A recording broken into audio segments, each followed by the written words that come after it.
Hi, my name is Shane and this is Sawyer. I'm Emily and this is Juno. And we are a traveling band called Arbour Season, and this is our self-converted home/tour bus. And this is our second schoolie that's for our nannies.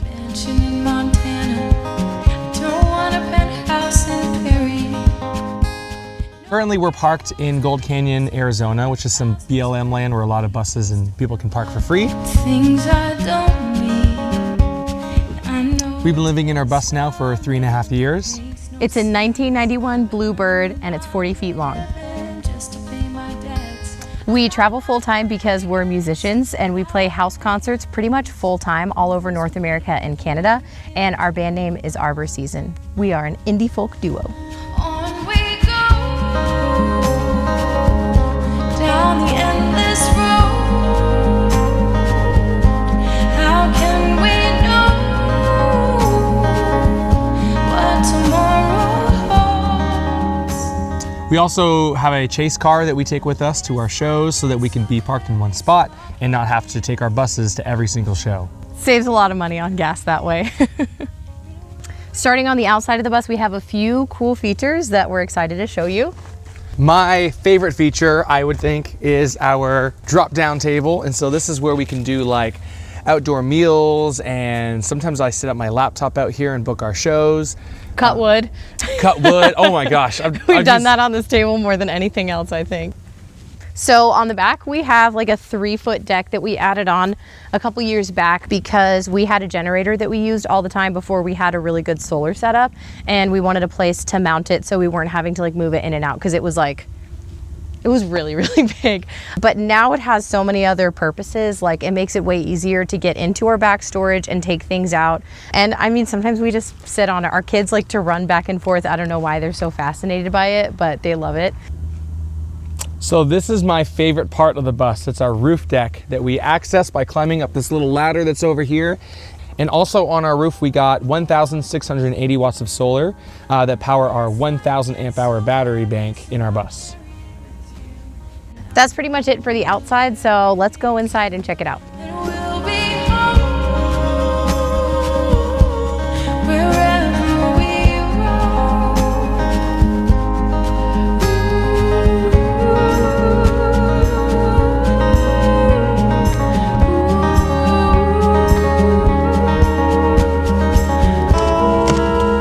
Well, welcome to our home, everybody. Hello. So we really wanted to go with a cozy cabin vibe. A little bit bohemian, a little bit retro.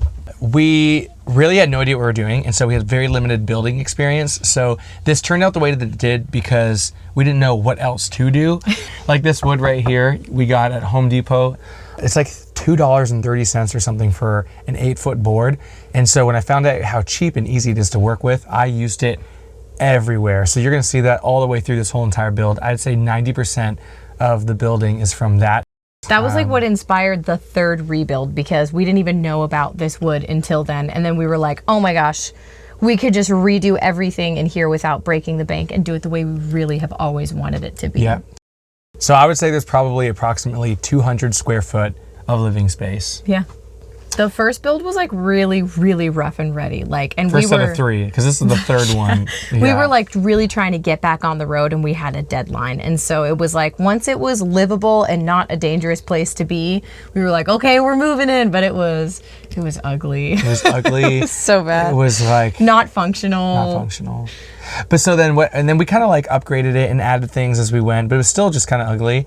And then It was way cuter though. It Like the was. second round was so much cuter. It was. That was when we realized though that we could like really do it the way we wanted to. Yeah, and then we went to Schoolie-Palooza, not this year, but last year, and we saw so many buses that were amazing. And then we were debating on getting a third bus and like starting all new with all this new stuff. But we didn't want to have to redo a lot of what was in the walls again and like taking out seats. It just made more Redoing plumbing. But I think it made a lot more Yeah. sense just to rip out what we did and then do it again, which has its own challenges, but that's what we did. Well, also we had just gotten a new engine. And so we were like, we just put $10,000 into this. And we don't want to like get another bus and then potentially have to like do a bunch of other bus repairs. It was crazy. All right, so we're gonna start from the very front of the bus, and it's so simple, but just this being here and this wall being here over here just kind of separates it. Like, okay, here's the front, Here's our living space. Over here we got like a key holder, some basket. Apparently right now just rocks from our kids' hikes and stuff. But I love our dashboard and our plants. It just brings life. That's like the first thing you see when you walk in. It's just plants, and I think it's just really cozy. And then on our steering wheel, we have this work desk that Jessica from the Painted Buffalo made for us, and you can get that on her website. So I do my Bible reading up here sometimes. I book our shows up here. I answer emails because this little thing right here holds the laptop in place, which is super cool. This is the dog house where our engine is, so we can change our oil and do all that kind of stuff from the inside of our bus. And then just putting wood all over the floors. We're gonna stain all this wood in this bus. We just haven't gotten there yet.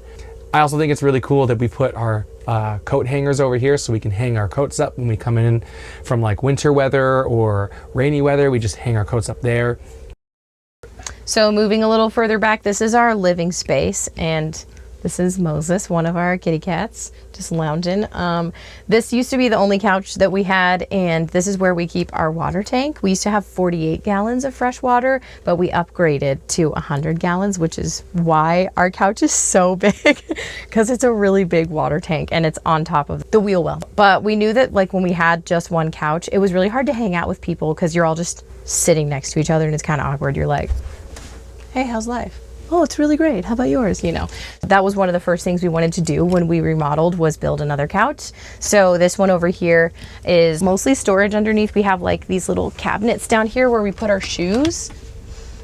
Most of them go under there, like the ones that we wear the most often, so that we have like a quick and easy place to store them when we come inside.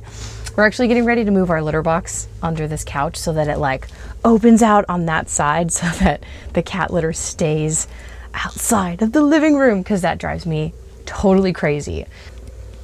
So this is one of our air conditioner units. We went with the window unit because it was really cost effective, and this one is made by a mini split company, so it's also very energy efficient, which is really sweet. So we have one up here, and we'll show you the other one that's in the back.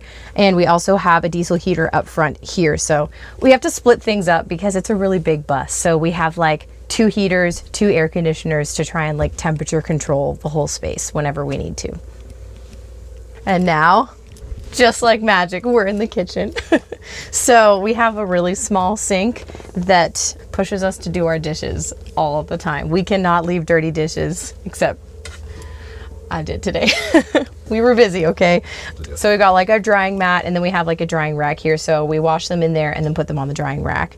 We've got like our little stove oven combo, and I literally use this every day. Like I cook 3 meals a day on this. This is from Rec Pro, and this was another upgrade that we recently got, and it's been amazing. We had a really janky stove before. It was fine, but this is just a major improvement. Like, I mean, come on, so cool. So all of our dishes are like up here. So we've got some glasses and bowls and plates, and I have like measuring utensils, spices. I keep my knives up here, very safely secured. And then we have like our coffee corner, and we usually hang up our coffee cups here, but they're all dirty. We've got this, it's like a full-size fridge, Magic Chef. It runs on like 1.5 amps, which is crazy. It's very, very energy efficient. Pots and pans are down there. We've got silverware in here and like hot pads and Ziploc bags. And underneath the countertop here, all in this area, is where all of our batteries are. So 1,000 amp hours of Battleborn lithium batteries just under the countertop right there. So the last part of the kitchen is my pantry. I love this. I wish I could show you where we used to store all of our food. It was like total chaos. It's got to be one of our old tours, but it's so much more organized. Even if it doesn't look like it, I promise this is way better.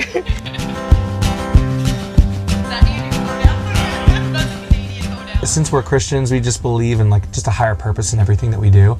But like I want the songs we play and the energy that we give off when we play our shows to be just life-giving for other people. Like we want you to come to our show, come to our bus, come whatever, and we want you to leave inspired and just feel better than you did when you showed up. Yeah. Yeah. Well, I can ride, but not as tight without you by my side. So the thing I love about being a traveling musician is just seeing the world and living on the road. There's something about it that's just so freeing and so wonderful. But we used to play 4-hour cover gigs in Florida all the time, and it was exhausting. Every day, like Christmas, Thanksgiving, Yeah. you name it. Always gigging. When we were having our first son, we didn't like the idea of being gone from him for like 4 hours. It was a like day, 5-6 hours. 8 hours a day, which is like normal people do that, I know, but we'd never had to do anything like that before. We were like, no. But then we found out about house concerts, and so it's 1 hour original music, telling stories to a listening audience.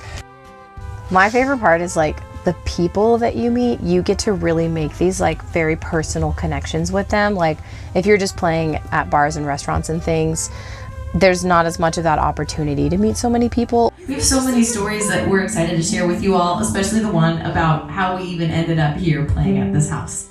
Because we do house concerts, we're like going to people's homes and we like share meals together. We camp out in their driveway. We use their showers and stuff like that. And you really just get to connect and build these like very strong relationships. And you go back and see them every year and they get to like watch your kids grow. And it's so special. Like that's my favorite part about it.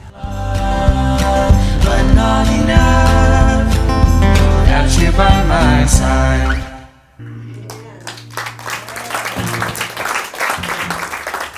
All right, so here in the middle of the bus, we have a lot going on. So one of my favorite features is this door that closes and it locks everything out, just like that. And that door keeps the cats from bothering us at night, so they stay up here. If there's people hanging out or we're having game night, it blocks off this whole area, which is back here where our kids sleep. This is my desk. This is probably my favorite part of the whole entire build. I say that a lot. I like everything, apparently. Okay, so this is where I answer my emails most of the time. I know I can do that at the front, but this is really my favorite place. I like to drink coffee in the morning. I can open up these windows and just look outside at what's going on. And then I have my guitar holder here because usually our guitar is hanging up here, and if inspiration strikes at any moment, we can just rip it up, play songs, and be like, wow, that was a great idea. And then we record it, and then they turn into real songs. So normally there's a guitar hanging up here. I would say 90% of our songs have been written right here or on that couch or on our bed, which we'll get to in a second.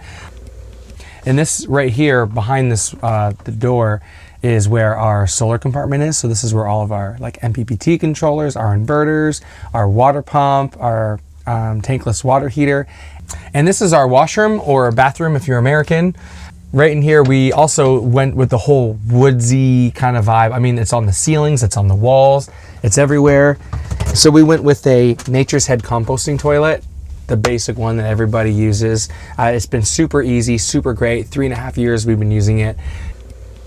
Some storage in here where we keep our extra toilet paper and things like that. So a lot of people, when they get to this part of the bus, they say, well, where's your shower? We do have a shower, it's just in the back. So we'll get there in a second. So this is kind of our bedroom, starting with the full-length mirror. I can like open this door and it like connects here, and then I can check out my outfit from over here. When you move back this way, we've got our bed. A lot of times people ask us, they're like, where do you guys sleep? And this pulls out into like a queen size bed. This is a memory foam futon mattress, which I didn't even know existed, but it's really cool because it doesn't even have like a crease or a line in it or anything. I mean, it pulls out and it's just a normal flat mattress. And then it folds up really easily into kind of like a day bed, which is used much more by our cats than it is even by us. Oh, sorry, I woke you up from your nap. This is Rebecca, by the way. This is Moses's sister, and yes, our 5-year-old named our cats. There's so much storage under our bed. This is like kind of random odds and ends. Like on this side, we have Shane sweaters. I like resell clothing online and stuff, so I keep that there. Everything just goes under our bed inside these cabinets. This nook is kind of like our closet, I guess you could say. So we have some things in these baskets. I hang out my sweaters and hats and things over here. I don't know what the state is in here, so we're about to find out together. This is not very bad. So we have our clothes split up. This is like all of my jewelry I just keep in this thing, my belts and accessories. So just like that. And then we have extra shoes like winter boots and things that are really bulky. We just keep in this shoe cabinet here. Lots of storage, and eventually if our family like grows and expands, this will also be a great place to like take a lot of this stuff off of the walls, and like at nighttime we could put like a bassinet over here. So I'm always thinking ahead. When we did this build, I was like, we should be prepared. Like, you just never know. I love to be prepared. It's so much fun. I would say from here back is where our bus has changed the most dramatically, because this used to be our bunk beds. So the top bunk was Sawyer's bed where he slept, and the bottom bunk was where our nannies used to sleep. And then Juno slept in our bed with us because we had like a huge king size bed. So yeah, this has transformed very dramatically. One of the weirdest decisions that we made in our build, and we did this in the very beginning, was having our shower separate from our bathroom. And my original thought and purpose of that was just that I don't like the idea of like the bathroom being totally consumed by one activity and then you can't do something else in there. Activity is probably not the right word, but like if someone's showering, no one can go to the bathroom, especially with kids, because when they gotta go, they gotta go. So like if someone's in the shower, it's just way easier to be like, it's totally separate. It's its own thing. And we have a bathtub that's made from just a $30 galvanized steel tub from Tractor Supply Company. And we like made it so that it would drain out in the bottom and surrounded it with like sort of a shelf, I guess you could say. So we do use it a lot. Our kids take baths in there all the time. All right, we are now in the back of our bus, and this was probably one of the biggest differences of all, because back here, starting from here, all the way to the back of the bus was our king size bed that we decided to rip out because we wanted our kids to have a lot more room. So we built their own bedroom back here, which is really cool. And then all their clothes are into here. We got books. Sawyer does his homeschooling over here. If we're not at a coffee shop or outside or something like that, we keep his crafts up here. And then we got some more clothes and storage up here. And back here, again, you can see the wood. I use it to frame out everything. I mean, this wood is awesome. So back here, this is Sawyer's bed right here. It's all space themed because he loves space. And we got Juno down here, who's all about weather and like rainbows and clouds. So we made her bunk specifically for that. And this is our last diesel heater that we put in the back. We wanted our kids to be super warm, but also nice and cold and cool when they need to be. So we have the air conditioner back here for them and a diesel heater.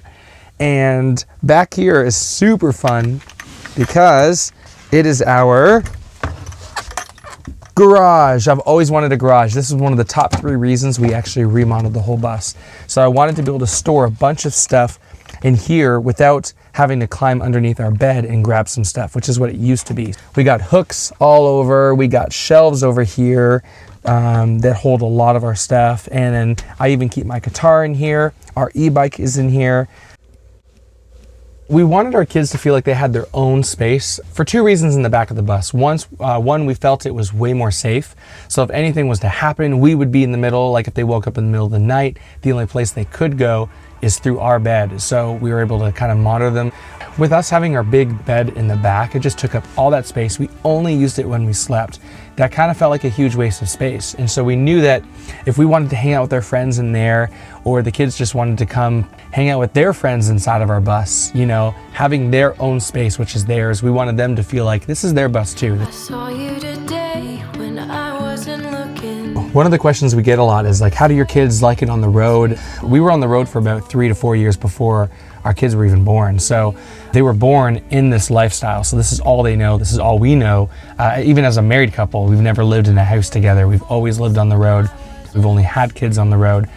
But we think it's super beneficial because we get out, we do things, we explore. And we know as they get older, they may want to join sports teams and different things like that, which is why we did buy property in Arkansas, so that we're going to be there at least 6 months a year while we're touring 6 months a year. Yeah, this lifestyle for us makes more sense too, because this is how we make a living. I mean, this is our job.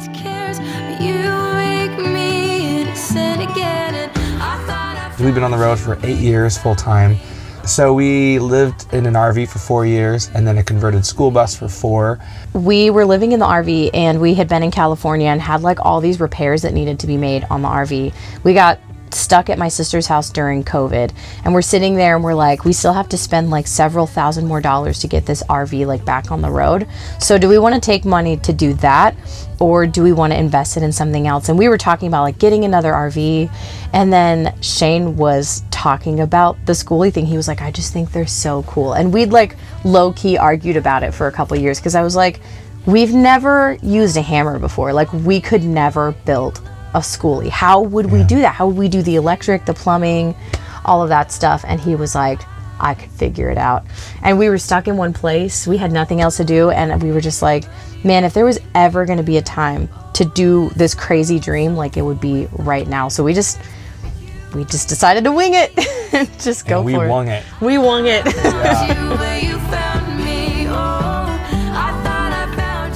Yeah, the first build, we talked about it, it was roughly around like $20,000. And then from there, like, there were so many improvements and changes made. We also have some sponsorships that provided a lot of stuff. So like, we could include how much those components would normally cost, but we didn't pay for them. But I would say if you had $40,000, you can do exactly what we did. And even better. Without partnerships, I think that you could get all that. Definitely. Which is crazy, because when you think about the kind of an RV that you would get for $40,000, it would have like 100,000 miles on it. Like, the components wouldn't be very good. It would probably be kind of rickety, because we had a $40,000 RV, and this was like 8 years ago. So imagine how much more it would cost now. Like, crazy. No solar, no off-grid capabilities. We actually just put out a YouTube video explaining why we love living in a converted school bus more than an RV. And that's one of them. Yeah, like, the insulation in an RV is not as good as the bus, because you can insulate the bus as much as you want. Yeah. And so if you know you do the right thing, then it's going to be good for all temperatures, which is why we built the bus the way we did. All of our plumbing is on the inside, because we wanted to be in freezing temperatures often. We wanted to be in hot temperatures often, and we want to have the flexibility to just like go wherever in any season and not be stuck being like, oh, we can't go out there because it's cold right now. Because we have a lot of friends like that where they're like, our pipes are going to freeze. And we're like, we've had our gray tank freeze, but our pipes have never frozen. And we were in Flagstaff for winter, and it was like 10 degrees for several days, and we didn't have any issues with that. So this is our nanny bus. We've had it for about 6 months, and it was already a partial conversion. So we rebuilt upon what they did. So we ripped out things and redid it, but we did it specifically for our nannies who travel with us. So our nannies don't have to live in our bus anymore. They get to have their own bus. So this bus is a 98 GMC Thomas bus, and I would say it's probably about 20 feet. So on the roof, we have 1,400 watts of solar and a 600 amp hour battery bank. So we're gonna go show you and take a look on the inside.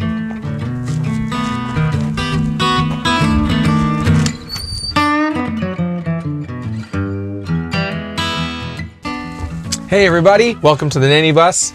This is Amy, our current nanny. And so we try to have a nanny for at least 7 to 8 months at a time, but we've had 9 nannies throughout the course of 5 years. So a lot of people think it's really bougie to have a nanny. Like, why would you have a nanny? What is it? Can't you watch your own kids? We get comments like that a lot on our YouTube channel. Since we play about 1 to an hour and a half shows all the time, all over the country, we don't want random people watching our kids that we don't know, that we don't trust. And so we want some kind of consistency in their life, especially in this lifestyle. Hi, I'm Amy. I've been traveling with Shane and Emily for about 5 months now of just this year.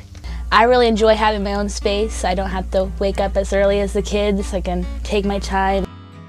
I met them a couple years ago. Emily's from my hometown, so I've always known her family for a good while. When Emily asked me, I was kind of curious about it, and I've always loved traveling, but I never wanted to go by myself, so this was a good way to see a lot of things, but still get to spend time with other people. The cost, if I had to, again, this is just another guess because of partnerships and stuff like that. Like, if somebody were to buy all of the stuff that we have in there and didn't have the partnerships, say $15,000 would do that bus.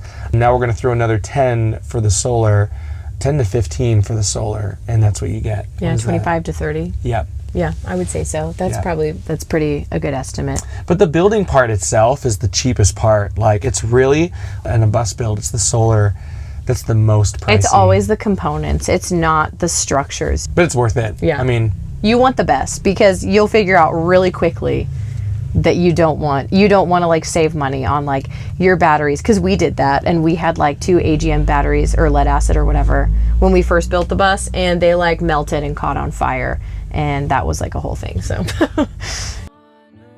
we perform a lot at a theme park in Branson, Missouri called Silver Dollar City, and since we're there so much of the year now, it just felt like this is the place to buy. We love the Ozarks. It's so pretty. You got mountains and trees and lakes and all that kind of stuff. And it's like if we were ever to decide that we wanted to settle down somewhere, that would be the place, because we have a steady job there that's like the best job we've ever had.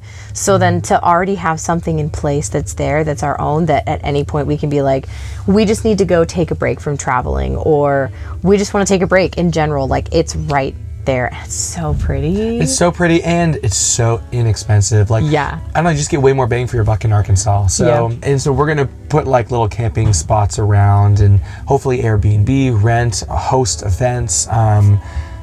Yeah. We want it to be really flexible so that we can like travel as much as we want, but have a place to go back to also. We have so many other friends we meet up with throughout the year that have kids. So like they're like the most social kids that I know. Someone was telling me last night that their parents were sending them these articles about like, you know, these are some of the issues that RV kids have. Like they can get bullied or not be very social. But I'm like, that has so much more to do, I think, with how the parents are actually raising the kids than the environment that they're surrounded by as far as like their living space. But I love traveling the way we do because our kids get to see so many different cultures and different like climates even, and like how people live in different situations. Like, okay, this is how people live in the city. This is how people live in small towns. This is how people live in the desert in their rigs. This is how, you know, so they see a lot of different. They see everything. Yeah.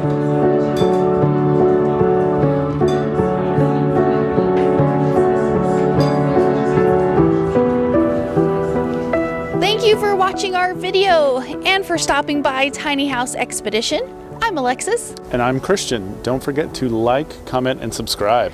And for more tiny home tours and stories, click the videos below. And join us on Instagram for bonus content, including face-to-face conversations with us. We hope to see you there. All right. Thanks, guys. Have a good one.